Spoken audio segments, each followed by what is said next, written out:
Estudo sobre o Evangelho de Lucas, parte 37, 27 de agosto de 2023. A fé do centurião. Lucas, capítulo 7, versículo 1 a 10.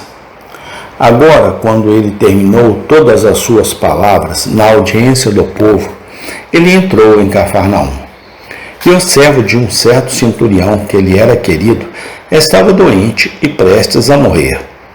E quando ele ouviu falar de Jesus, enviou-lhe os anciões dos judeus, rogando-lhe que viesse e curasse seu servo.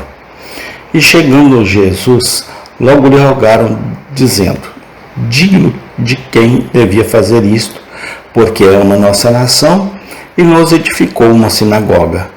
Então Jesus foi com eles. E quando já não estava longe da casa, o centurião enviou-lhe amigos, dizendo-lhe: Senhor, não te incomodes, porque não sou digno de que entres debaixo do meu telhado. Vós, mas dizei uma palavra, e o meu servo será curado.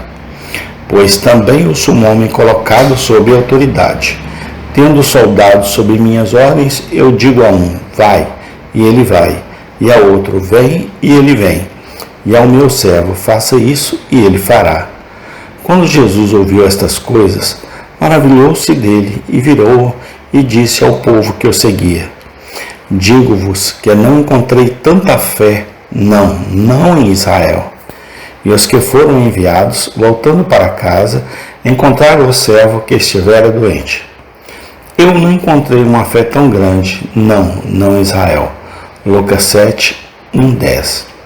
Esses versículos descrevem a cura milagrosa de um homem doente.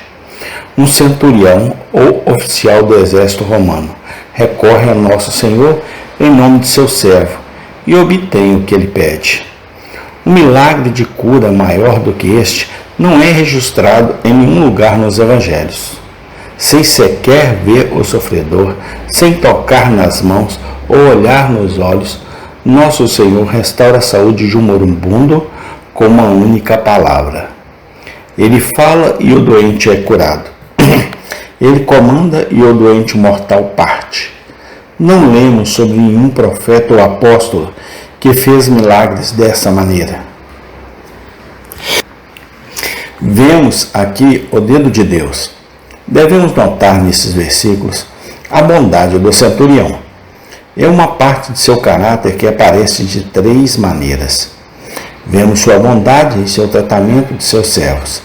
Ele cuida dele com ternura quando está doente e se esforça para que ele seja restaurado à saúde. Vemos sua bondade novamente em seus sentimentos para com o povo judeu. Ele não desprezou como outros gentios geralmente faziam. Os anciões dos judeus dão este forte testemunho: ele ama nossa nação. Vemos sua bondade, por último, em seu apoio liberal ao local de culto judaico em Cafarnaum. Ele não amou Israel somente em palavras e língua, mas em ação. Os mensageiros que ele enviou a Nosso Senhor apoiaram sua petição, dizendo: ele construiu uma sinagoga para nós.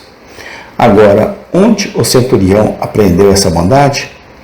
Como podemos explicar alguém que era pagão de nascimento e soldado por profissão, mostrando tal espírito como este? Hábitos mentais como esses provavelmente não seriam adquiridos do ensino pagão ou promovidos pela sociedade de um acampamento romano. A filosofia grega e latina não os recomendaria. Tribunos, cônsules, prefeitos e imperadores não os encorajariam. Há apenas um relato sobre o assunto. O centurião era o que era pela graça de Deus. O Espírito Santo abriu os olhos de seu entendimento e colocou um novo coração dentro dele. Seu conhecimento das coisas divinas, sem dúvida, era muito fraco. Seus pontos de vista religiosos provavelmente foram construídos em um conhecimento muito imperfeito das Escrituras do Antigo Testamento. Mas, qualquer que fosse a luz de cima que ele tivesse, influenciou sua vida, e um resultado disso foi a bondade registrada nesta passagem. Vamos aprender uma lição com o exemplo do centurião? Vamos, como ele mostrou bondade a todos com quem temos que lidar, esforcemos-nos para ter olhos prontos para ver, mãos prontas para ajudar, coração pronto para sentir e vontade pronta para fazer o bem a todos. Estejamos prontos para chorar com os que choram e nos alegrar com os que se alegram. Esta é uma maneira de recomendar nossa religião e torná-la bela diante dos homens. A bondade é uma graça que todos podem compreender. Esta é uma maneira de ser como nosso abençoado Salvador. Se há uma característica no caráter de Jesus Cristo mais notável do que outra, é sua incontável bondade e amor. Esta é uma maneira de ser feliz no mundo e ver bons dias. A bondade sempre traz sua própria recompensa. A pessoa gentil raramente ficará sem amigos. Devemos notar, em segundo lugar, nesta passagem, a humildade do centurião. Aparece em sua notável mensagem a Nosso Senhor quando não estava longe de sua casa. Não sou digno de que entrei sob o meu teto. Não me julguei digno de ir até você. Tais expressões são um contraste marcante com a linguagem usada pelos anciões judeus. Ele é digno, disseram eles, porque você deve fazer isso. Eu não sou digno, diz o bom centurião, de que você entre sob o meu teto. Humildade como esta é uma das evidências mais fortes da habitação do Espírito de Deus. Não sabemos nada de humildade por natureza, por todos nascemos orgulhosos. Convencer-nos do pecado, mostrar-nos nossa própria vileza e corrupção, colocar-nos em nosso devido lugar, tornar-nos humildes e humilhados, essas estão entre as principais obras que o Espírito Santo opera na alma do homem e da mulher. Poucas das nossas palavras de Nosso Senhor são repetidas com tanta frequência quanto aquela que encerra a parábola do fariseu e do cobrador de impostos. Todo aquele que se exalta será humilhado, e quem se humilha será exaltado. Lucas 18:14. Ter grandes dons e fazer grandes obras para Deus não é dado a todos os crentes, mas todos os crentes devem se esforçar para se revestir de humildade.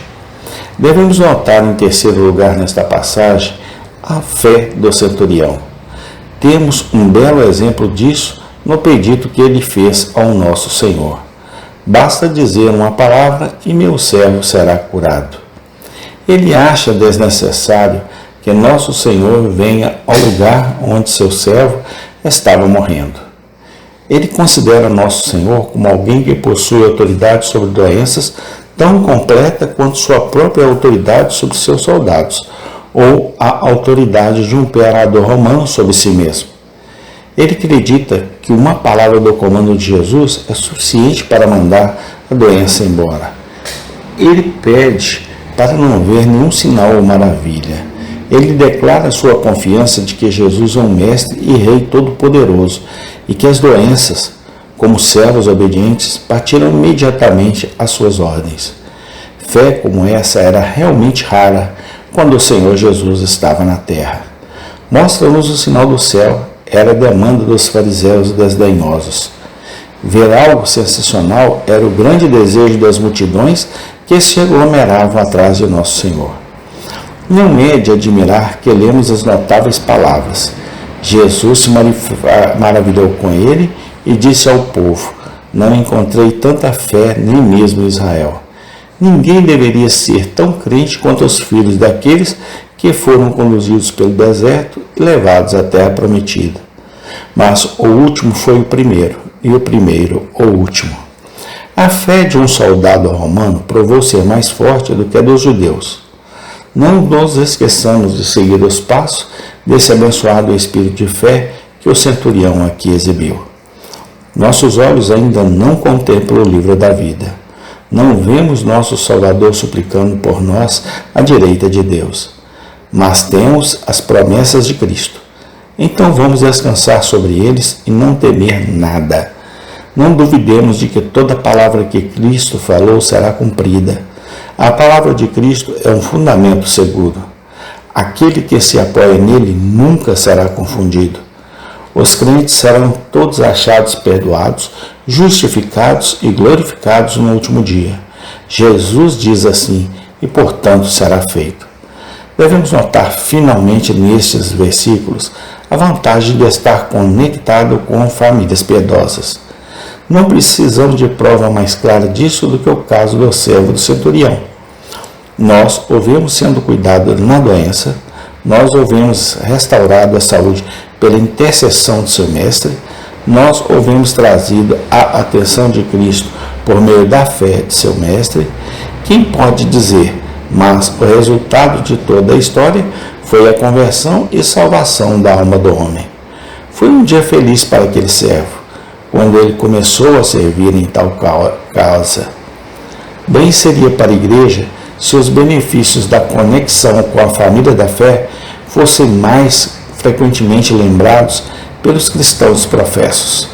Frequentemente, com muita frequência, um pai cristão apressadamente colocará seu filho em uma posição em que sua alma não pode obter nenhum bem, simplesmente por causa de mera vantagem mundana.